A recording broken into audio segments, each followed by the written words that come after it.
The Daytona 500 is NASCAR's biggest race, and much like other major sports, the big event can always go to and over the scheduled distance, and in Daytona's case, sometimes before.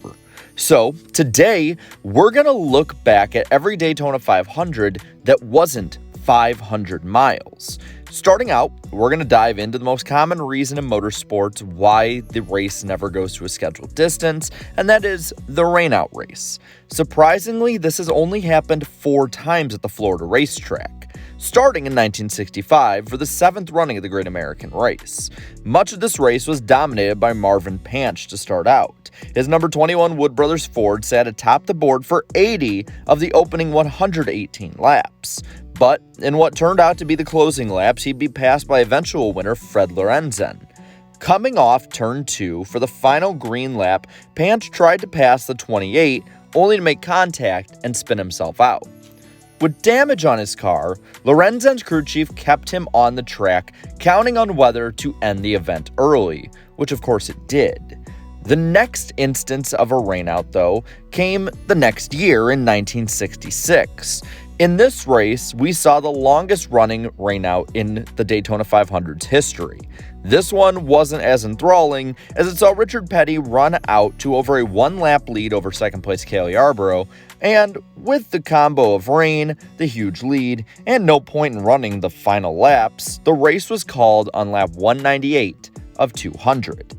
Now, from the longest Daytona 500 rainout to the shortest Daytona 500 ever, 37 years later in the 2003 running of the race.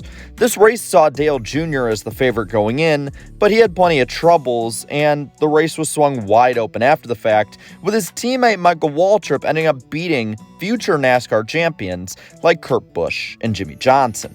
This was a huge step for Waltrip and a huge moment, as his first Daytona 500 victory in 2001 was overshadowed by horrible tragedy.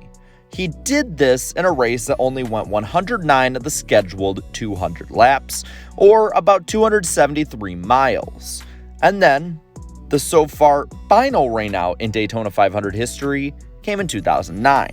This race generally is remembered for the feud between Brian Vickers and Dale Earnhardt Jr., but instead the true man to be remembered in this race would be Matt Kenseth, as he made a late pass on Elliott Sadler right before the rains came.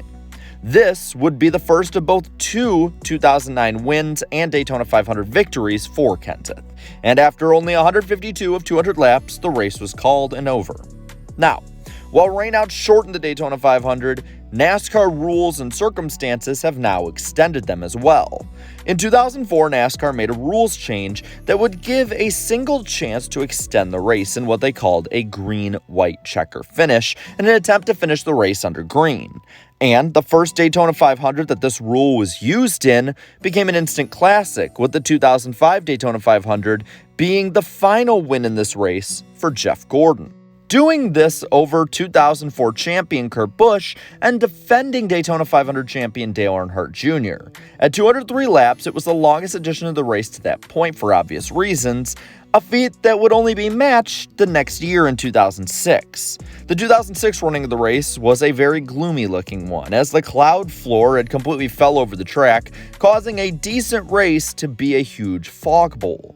On a green-white checker finish, Jimmy Johnson managed to hold off the field until the yellow flag came out. This, interestingly enough, was the most watched race in NASCAR history, with an average viewership of around 20 million people at any given time watching the race. In 2007, we had possibly the most famous extension of a Daytona 500. In the closing laps, Mark Martin led the pack, as his black U.S. Army Chevy was one of the fastest out there. On the run to the line, though, he would get loose in the corner, and while all hell broke loose behind him, he battled Kevin Harvick to the line. The two, side by side, finished with Happy Harvick edging out Martin at the line, and Martin never getting a Daytona 500 victory because of this. Now, between a 500-miler in 2008 and the rain-shortened 2009 event we talked about earlier, there were 2 years without races being extended, but in 2010, it changed majorly. New NASCAR rules that entailed 3 attempts at a green-white checker to try and get a green flag finish. And, wouldn't you know it, The first race with these rules would expand the extra time for them, not to the full 3, but for 2 attempts at a finish. On the second attempt, Jamie McMurray managed to get the lead early in the restart, but behind him, the story was of Dale Jr. charging from 10th to 2nd in about a lap with a thrilling 3-wide pass up the gut down the backstretch. This was also the longest Daytona 500 thus far at 208 laps, or 520 miles. Now, the following 500 saw a similar trajectory, just with a different way of getting there. The distance, of course, would be 520 miles as well, or 208 laps, but the flair of the 2-car tandem draft was the major swing. While the race was strung out, it also set a Daytona 500 record with 16 caution flags flown. But the biggest takeaway from this race would be the possibility of a great upset winner. And that winner was 20-year-old Trevor Bayne, taking the famed Wood brothers back to victory lane. The next year would be even more unorthodox in the way the finish was done, with the first Monday start of the Daytona 500 due to a rain delay. This race may not have been the most action-packed because of racing, but man, did it have its moments. Biggest being the Montoya jet dryer crash that literally set the frickin' track on fire. This postponed the race for hours and caused the 202-lap race to end in the early hours of Tuesday morning, with Matt Kenseth getting his second win in this race. Now, it wouldn't be till 2015 that we'd see the next 500 that wasn't 500 miles. Coming down to the finish, the field was going 3 wide nonstop for tons of time before a late yellow pushed the race to 203 laps, with Joey Logano winning the race under caution, as there really wasn't any move to pass him at the end. Now, the next overtime finish after that comes in 2018. This was sparked off in the scheduled 2 to go by a huge wreck. So, on the ensuing restart, Eric Almirola got off to the lead, but down the backstretch, Austin Dillon in the 3-car challenged him and then wrecked him in a controversial moment that honestly kind of fit 2018 in hindsight. But the 3-car would end up going to Daytona 500 victory lane 20 years after Dale Earnhardt did after 20 years of trying. The next season opened with possibly the most lukewarm start possible for an extended race. Due to the pack racing against each other, Denny Hamlin basically just ran off nearly unopposed for his Daytona 500 win that year, a stark contrast to 2020. This one isn't remembered as much outside of the finish, but the racing was insane, with a relatively new superspeedway package that saw great runs drivers getting, huge runs that would cause huge wrecks, and honestly, after one attempt at the overtime restart, the second saw absolute mayhem. Starting off with Chase Elliott's spin going into turn 1, the race looked to be coming down to the Ryans, Newman versus Blaney. But Newman's car was spun across Blaney's nose in hard racing, and in racing to the line, Denny Hamlin's 11 barely got ahead of the 12. But the finish, honestly, no one really remembers it. No one remembers Hamlin winning 2 Daytona 500s in a row, because Ryan Newman's 6-car flipped up into the air, was hit by Corey LaJoie's car, and was honestly probably the scariest crash in the last decade or more of NASCAR. But luckily, he ended up relatively uninjured from this. And then there's 2022, the currently shortest extended race for the Daytona 500 at only 201 laps. The first points race with the next-gen car, and it was bound to bring excitement with all of NASCAR's changes. On the final restart, rookie Austin Cindric managed to hold off both teammate Ryan Blaney as well as superspeedway ace Bubba Wallace. A rookie winning is always a cool deal for fans, but to see one win the Daytona 500 and to do so in the famed 2-car, that just made it more sweet.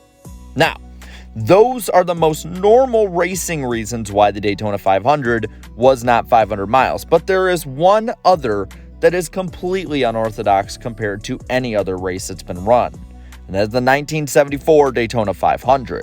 In 1973, there was a massive oil crisis, and due to this, the United States started fuel conservation, and NASCAR was far from excluded. Actually, this kind of threatened the existence of NASCAR, as NASCAR, in being a racing sport, would take up a lot of fuel. But in an effort to keep the racing going and not be shut down, NASCAR cut 10% of their races off. So, instead of a Daytona 500 at 200 laps, it would be a Daytona 450 at 180 laps, with the first 20 not being scored, but technically being run according to NASCAR, so they could still officially say it was a 500-mile race. The race had some real drama in it as well, as with 19 to go, Richard Petty had a flat tire, seemingly handing the win to Donnie Allison. But only 8 laps later, a blown engine in front of Allison from a lap car would cause him to have a flat tire and spin out of the lead, handing the race to Richard Petty. The King ended up holding on and beat Cale Yarborough by a gap of 47 seconds in front of 85,000 strong. And with that, those are all 16 Daytona 500s that for some reason or another did not run the scheduled 500 miles.